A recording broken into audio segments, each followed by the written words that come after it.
from Augusta. We're watching News 1226 at 11. And good evening, I'm Courtney Hicks. We begin tonight with looking into nearly 60 days into Sheriff Eugene Brantley's new administration in the Richmond County Sheriff's Office. How are people feeling about the changes thus far? Your Audrey Dickerber checked in with residents about Sheriff Brantley making good on his campaign promises. Making downtown safer, one of the many goals Sheriff Brantley has since taking office 2 months ago. I've noticed, probably within the last year that there has been an increase in foot traffic downtown, especially at night. An increase in people and now patrols, especially at night in downtown. Definitely see more officers downtown walking around, checking in on us. We're able to see more officers, so if something is going on, we're able to, see somebody a lot quicker, and there's just better patrol downtown. Wanting to bring customers ease.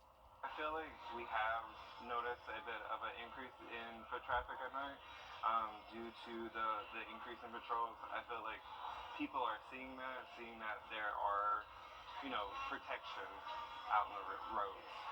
And even though local businesses say they don't necessarily feel unsafe, they want their customers to feel protected when coming downtown. Town is safe, and that's what, there are going to be bad things that happen everywhere, but we feel like overall, downtown is a safe place to be. Hoping it leads to more people and new businesses downtown. I definitely think it puts locals and people who are wanting to hang out downtown, it puts them at ease that they're seeing that presence. But I think it's good for all of us. I mean, we're looking forward to the future and his involvement with downtown and how we can make it a funner, safer place for all of us. In Augusta, Audrey Dickerber on your side. And we thank Audrey for that report tonight. And speaking of downtown, downtown Soul City is hosting its second annual Downtown Get Down fundraising party at the Savannah River Brewing Company. That's tomorrow evening from 6 to 10 p.m. There's also going to be a presentation to highlight how downtown Soul City has helped businesses and the community. And today, maybe or maybe not a good day to be downtown. It depends on the air. All right, thanks so much, Mikhail. Now to a story we followed all day long online and on air. A 24-year-old man is alive tonight after being trapped under the rubble of a pool house that was being demolished. This was on Vancouver Road in North Augusta. Officials say the collapse happened just before 2 this afternoon, burying the man who was a part of the demolition team. Emergency crews from both sides of the Savannah River rushed in to help rescue this trapped man under a concrete floor. Rescuers used extra pieces of wood, inflatable air packs, and other equipment to try and lift the man up from the rubble. North Augusta Public Safety says they are thankful for the help. One of the best feelings in the world. So we train for it and, pray it never happens, but when it does, we've got to be ready. And, as you can see, all these men back here it's amazing. We're all here for the same purpose. We all work together when we need to, and as you can see, from the amount of the trucks and people that are here, people don't hesitate to come help you. So. Indeed, definitely some anxious moments today. Our news crew, 12 crew, was on the scene and said that there were cheers when that helicopter was waiting on standby and the victim was airlifted to the hospital. And as soon as we get word on his condition, we will definitely pass it along to you. But what an amazing job by those first rescuers today, emergency responders today. We appreciate them so. All right, a 17-year-old faces murder charges in connection to a deadly shooting of a Bamberg man in Orangeburg County. The shooting happened on February 7th outside the Dodge gas station on Old Edstow Drive. The victim was identified as 48-year-old George Caldwell. The arrest warrants say Johnson pointed a gun at Caldwell and reached into his pocket before he pushed and shot him. Johnson will be tried as an adult. And the McCormick County Sheriff's Office says 2 people are in custody and others are expected to be arrested after shooting this morning. Sheriff Cox says deputies were called to the Plum Branch community to investigate a call of shots being fired into a home. Officials say the current charges included attempted murder for the suspects. They say the investigation is ongoing and we are working to learn more about those suspects in this incident.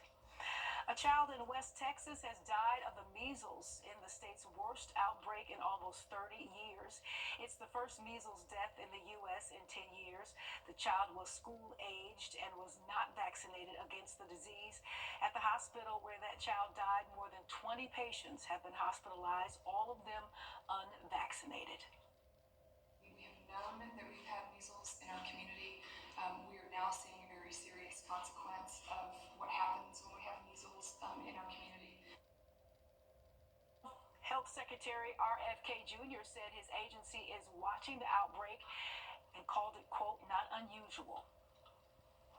And this afternoon at Murphy Middle School, the students celebrated Black History Month with a live wax museum, paying homage to the influential Black people in history. But the principal wanted to make it a little different and unique for her students as they performed for Murphy Middle School family members today.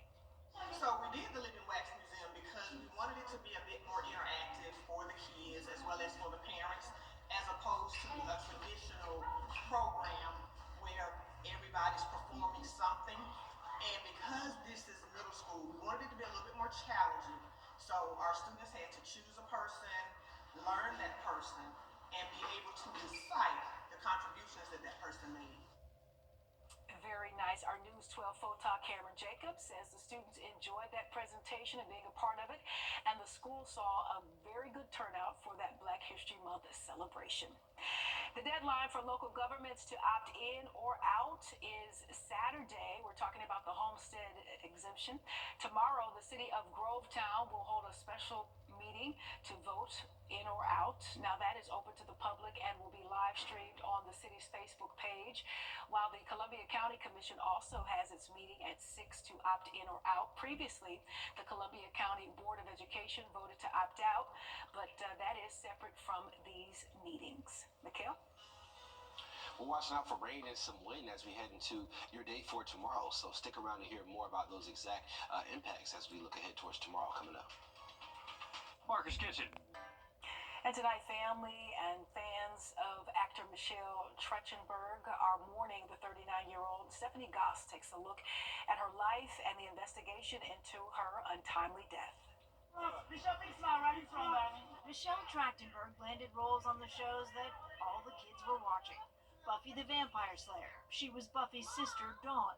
Then on to Gossip Girl. Trachtenberg played the manipulative and slightly evil Georgina Sparks.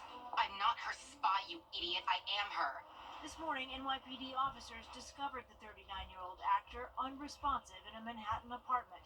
According to police, she was pronounced dead at the scene, and criminality is not suspected. Trachtenberg got her start very young. But it was her role as Harriet the Spy, at just 10 years old, that created a generation of fans. What are you writing? Notes. Can you read this? She starred alongside Rosie O'Donnell. Did you enjoy making the movie? Yes, I loved making the movie. Today, O'Donnell called her death heartbreaking, adding, "I loved her very much. She struggled the last few years. I wish I could have helped." Police say a medical examiner is determining the cause of death, while recent photos on social media had some fans concerned for her health. At one point, Trachtenberg responding, "Fun fact, this is my face, not malnutrition, no problems." Today, the creators of Gossip Girl remembered her talent, turning Georgina Sparks into an iconic fan favorite, adding, "She was also funny and kind, a delight to have on set." Cute. You think this was about you? Trachtenberg was a child actor whose fans grew up with her, and tonight are left stunned by her sudden death. Stephanie Gosk, NBC News. All right, on to some good news for tea drinkers. And research suggests that there may be an unexpected health benefit that brewing tea may help purify the water. Researchers found that the tea leaves were able to remove heavy metals from the water, including lead. The tea leaves were able to remove the metals through the process of absorption. Simply put, the metals stuck to the surface of the tea leaves. Then they are removed when you take the tea bag or the tea leaves out of your tea. And researchers said more metals were removed the longer they let the tea steep. But the tea leaves should not be a substitute for cleaning water with a filter. Want you to stay close. Sports is up next after the break.